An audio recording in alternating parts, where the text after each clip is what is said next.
गुलामाला गुलामीची जाणीव करून द्या, मगच तो बंड करून उठेल, असा विज्ञानवादी विचार देणारे विश्वरत्न भारतरत्न डॉक्टर बाबासाहेब आंबेडकर, श्री शिक्षणाचा पाया रचणारे, अनंत अडचणीवर मात करून मुलींसाठी पहिली शाळा सुरू करणारे क्रांतीज्योती सावित्रीबाई फुले व महात्मा ज्योतिबा फुले, छत्रपतींच्या हाती भगवा ध्वज व राजमुद्रा देऊन स्वराज्याचा विचार देणारे शहाजीराजे भोसले, जिच्या कुशीतून स्वराज्याचं देखणं स्वप्न उभं राहिलं त्या राजमाता राष्ट्रमाता माँसाहेब जिजाऊ, ज्यांनी हे स्वप्न सत्यात उतरविलं असे शपकर्ते बहुजन प्रतिपालक भूमिपुत्र रणधुरंधर असे असणारे छत्रपती शिवाजी महाराज, ज्यांनी हे स्वप्न आपल्या खांद्यावर घेतलं व पेललं असे स्वराज्याचे धाकले गणी स्वराज्य रक्षक छत्रपती संभाजी महाराज, या सर्व महामानवांना प्रथमतः माझा मानाचा मुजरा.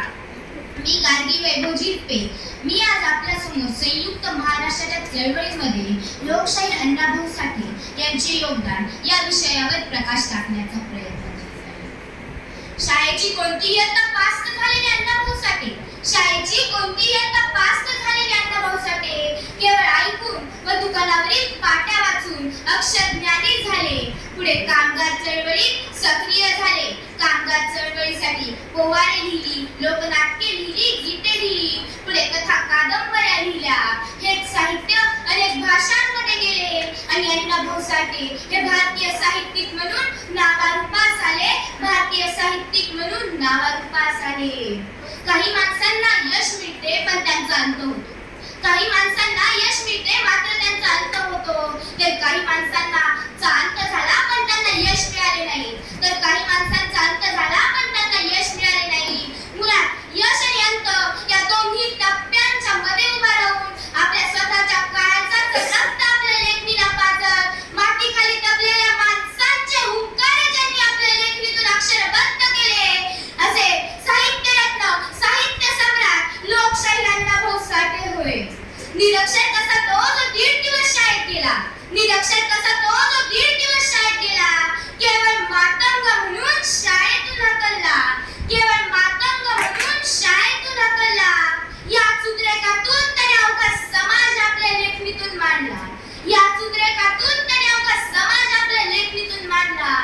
हदरून सोडला सह्याद्री सारा, हदरून सोडला सह्याद्री सारा, पण संयुक्त महाराष्ट्र त्यानेच घडविला, पण संयुक्त महाराष्ट्र त्यानेच घडविला. शाहीर म्हणावे की साहित्याचा महामेरू, शाहीर म्हणावे की साहित्याचा महामेरू. आजही प्रश्न आम्हास पडत होता, आजही प्रश्न आम्हास पडत होता. आपल्या प्रतिभेने मराठी सारस्वाला समृद्ध करणारे लोकशाहीर अण्णाभाऊ साठे होते.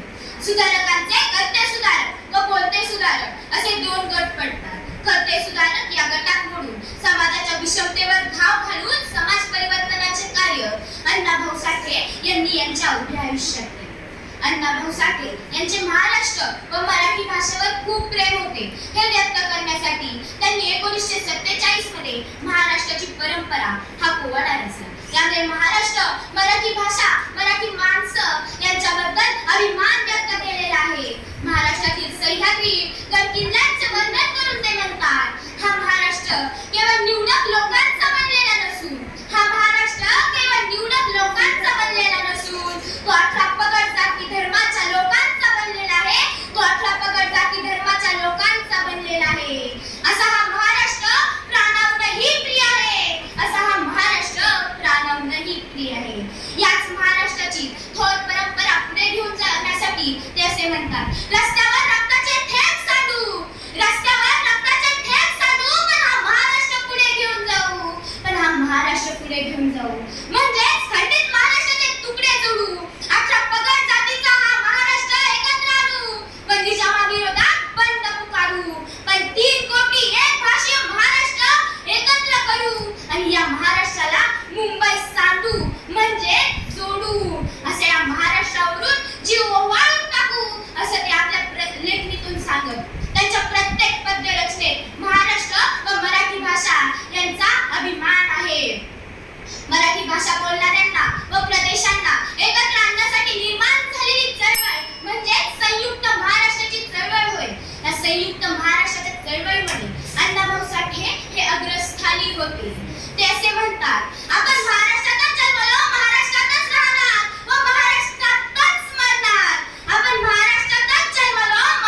मुलींनी माझ्या मागण्या पूर्ण